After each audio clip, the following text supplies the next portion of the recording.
இப்ப செந்தில் சொன்ன முக்கியமான பாயிண்ட்ன்றது இப்ப திமுக எதிர்ப்பு வாக்குகளை யாரு அறுவடை செய்ய போறாங்க. அந்த இடத்துலதான் விஜய் வந்து அதிமுகவிடம் ஒரு சாஃப்ட் அப்ரோச் இருக்குல்ல, அந்த வியூகம் உங்களுக்கு நெருக்கடியா வந்துடாதா? இல்லை, அப்படி வர வாய்ப்பே கிடையாது. ஏன்னா திமுக எதிர்ப்புன்றது திமுகவில் இருக்கிற ஒவ்வொரு தொண்டருக்கும் தெரியும், நம்மளுக்கு அதிமுக தான்.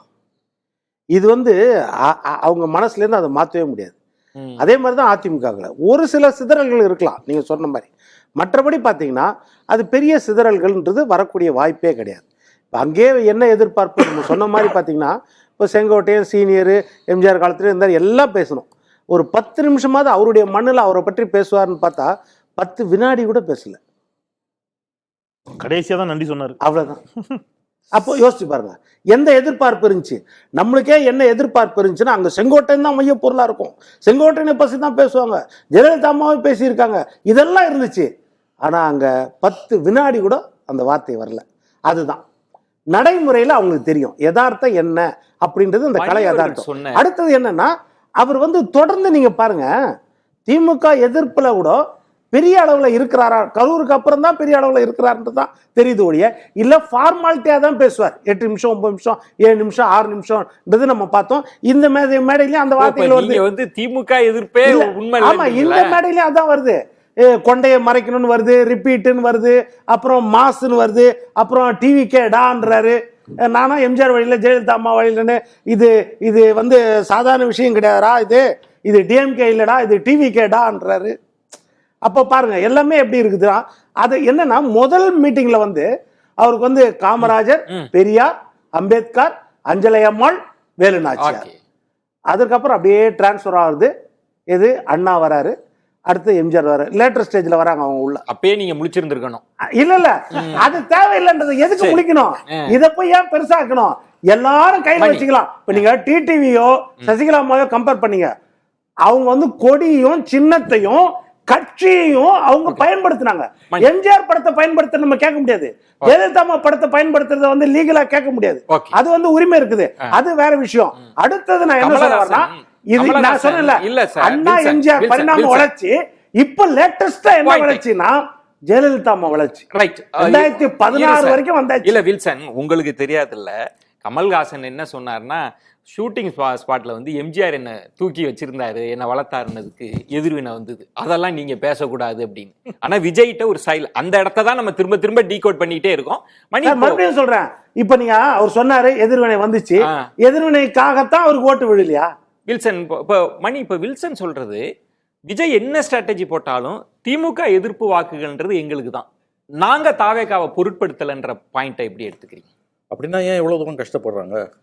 பிள்ளையார் சொல்லி போட்டாச்சு அப்படின்னு சொல்றாரு, எடப்பாடியாரே சொல்றாரு.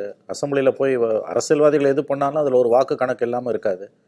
அவங்க வந்து தனித்து விடப்பட்ட பொழுது, கரூர் இன்சிடென்ட்டுக்கு பிறகு அசம்பிளி உள்ள அந்த தீர்மானம் வந்த பொழுது அவ்வளோ உத்வேகமாக இவங்க எதிர்கட்சியை அதை பற்றி பேசினாங்க. முதலமைச்சர் ஸ்டாலின் அவர்களே கேட்டார், உங்கள் கட்சியில் யாராவது பாதிக்கப்பட்டிருந்தா உடனே எதிர்கட்சி தலைவர் இவ்வளோ உணர்ச்சி வசப்பட்டிருக்க மாட்டார்னாரு. ஸோ எல்லாத்துக்கு பின்னாலும் ஒரு அரசியல் கணக்கு இருக்க தான் செய்யுது. அதுக்கு நன்றி கடனோடு இருப்பாங்க தாவேக்கு ஆதரவாளர். இல்லை அது இந்த அரசியல் இதெல்லாம் நன்றி கடன்றதெல்லாம் வந்து பெரிய வார்த்தை, அதெல்லாம் ஒன்றும் அதுக்கெல்லாம் எந்த அர்த்தமும் கிடையாது. உங்களுக்கு வந்து திமுக அரசு நீடிக்க வேண்டுமா வேண்டாமா என்ற முடிவுக்கு மக்கள் தீர்க்கமாக வரும் பொழுது இந்த கணக்குகள் மாறும். இது 96 நடந்தது. நான் திரும்பவும் சொல்கிறேன் உங்களுக்கு, 92 96 வந்து சுப்பிரமணிய சாமியும் வாழப்பாடி ராமமூர்த்தியும் தான் வந்து அன்றைய ஜெயலலிதா அரசுக்கு எதிராக பெரிய அளவில் களமாடினார்கள். கடைசி நேரத்தில் தான் லாஸ்ட் 1 மந்த்ல திமுக அதை அறுவடை செய்தது, மூப்பனார் வெளியில வந்தார். ஏன்னா கட்டமைப்போடு கட்சி இதை நம்ம எப்ப பேசும்பொழுதுமே வந்து 5 ஆண்டுகளை முடித்துட்டு ஒரு அரசு தேர்தலுக்கு போகும்போது அது எந்த அளவுக்கு ஆன்டி இன்கம்பன்சி இருக்குது, அரசு நீடிக்கணுமா வேண்டாமான்னு மக்கள் என்ன முடிவு செய்யறாங்க. வேண்டான்னு முடிவு பண்ணிட்டாங்கன்னா யாருக்கு வாக்களித்தால் அது நடக்குமோ அங்க ஆட்டோமேட்டிக்கா நடக்க போகுது. சபீர், இப்ப மணி சொன்ன பாயிண்ட்ல இருந்தே நான் கேட்கிறேன், இப்போ பலர் வந்து அன்றைக்கு ஜெயலலிதா அவர்களுக்கு நெருக்கடி கொடுத்தாங்க, ஒரு அதிருப்தி அலை உருவாச்சு. ஆனா அதை கேபிட்டலைஸ் பண்ற இடத்துல திமுகன்ற கட்டமைப்பு கொண்ட ஒரு கட்சி தானே இருந்தது. அங்கதான் வில்சன் கம்ஃபர்ட்டா சொல்றார், நீங்க பேசலாம், திமுக எதிர்ப்பெல்லாம் பேசலாம், ஆனா டிவிடெண்ட் எங்களுக்கு தான் கிடைக்க போகுதுன்ற நம்பிக்கையில் அதிமுக இருக்கா? அல்ல, ஒரு பிரச்சனை என்ன இருக்குன்னா, கள சூழல் அப்படின்றது ஒண்ணு அதிமுகவுக்கு இன்னைக்கு சாதகமாக இருக்கிறதா அப்படின்னு பார்த்தீங்கன்னா இல்லை. நீங்கள் தமிழகத்தில் வந்து பாஜக எதிர்ப்பு அப்படின்றது வேரூன்றி இருக்கிறது. நீங்கள் பாஜகவோட கூட்டணி வைத்துக்கொண்டு உங்களுக்கு வந்து சாதகமான ஒரு சூழல் இருக்கு அப்படின்னு சொல்லிட்டு அதிமுக எதிர்பார்க்கிறது அபத்தம்.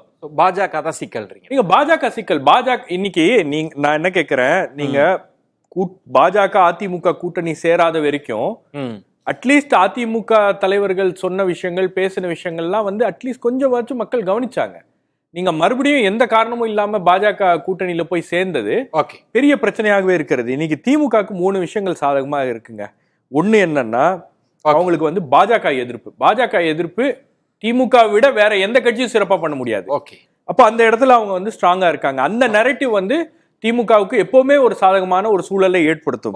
இரண்டாவது வந்து எதிர்கட்சிகள் யாருமே வந்து திமுகவுக்கு எதிரான நிலைப்பாட்டுல வலுவாக எதிர்கட்சி அரசியல் செய்யல.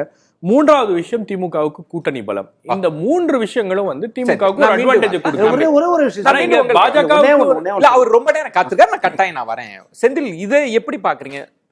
பெரிய ஒரு அலைன்ஸ் கட்டமைப்போட அதிமுக பாஜக நாளை கூட்டணியே வரலாம், அங்க தாவேகான்றது. எப்படி இதை மதிப்பிடுறது? இந்த இருமுனை தாக்குது திமுக எப்படி இவங்க 4 முனை போட்டியா தான் இருக்கும். இல்ல நான் சொல்றது தாவேகா வெர்சஸ் அதிமுக பாஜகவுல எப்படி நீங்க இந்த 2 பேர்ல களத்துல இப்பவும் போட்டி திமுக வெர்சஸ் அதிமுக தாங்க. அது தன்னை முன்னிறுத்திக் கொள்வதற்கு தாவேகா மீண்டும் மீண்டும் சொல்கிறது. இந்த நிமிடம் வரை அவர் எங்கேயும் நிரூபிக்கல தன்னுடைய வாக்குவங்களை. இந்த நிமிடம் வரைக்கும் களத்தில் அதிமுக 75 எம்எல்ஏக்களோட அவங்க இருக்கிற ஒரு கட்சி. அதை குறைமதிப்பீடு செய்வதில் எனக்கு மாற்று கருத்து இருக்குது. களம் வந்து திமுக அதிமுக அப்படிதான் இருக்கு. இப்போ வரைக்கும் அப்படிதான் இருக்குது. ரைட்டுங்களா? அதை தனக்கு மாத்திக்கிறதுக்கு ஏதாவது வாய்ப்பு கிடைக்குமா, அதிமுக கொஞ்சம் ஓட்டை எடுத்துக்க முடியுமா, விஜய் ட்ரை பண்ணாரு. விட்டுருங்க. சபீர் சொன்ன 3 விஷயங்கள் சொன்னார் இல்லையா? 4வது அவனு சொல்றேன், திட்டங்களையும் சேர்த்து குறைந்தபட்சம் இன்னைக்கு அங்க சொன்னாரு. அணை ஏதாவது கட்டியிருக்காங்களான்னு கேட்டாரு. ஈரோட்டிலையாவது போய் என்ன செஞ்சிருக்கலாம்? குண்டேரிப்பள்ளம் அணை ஒழுக்கு கலைஞர் கட்டினது 42 அணை கட்டினார். மோர்தான அணை, மிருகண்டான அணை, செண்பகத்தோப்பு அணை, புத்தகணம், மாம்பழத்துறையார் அணைன்னு நேரம் இல்லைங்கிறதுனால அடுக்கல. அப்போ அட்லீஸ்ட் ஈரோட்லயாவது இருக்குது இல்லையா? அது நான் என்ன சொல்றேன்னா சார், பிரச்சனைகள் இருக்கு. பட் நீங்க அந்த ஊர்ல போய் பேசும்போது அந்த ஊர்ல ஒரு அணை கட்டியிருக்காருல, அது கூட உங்களுக்கு தெரியல.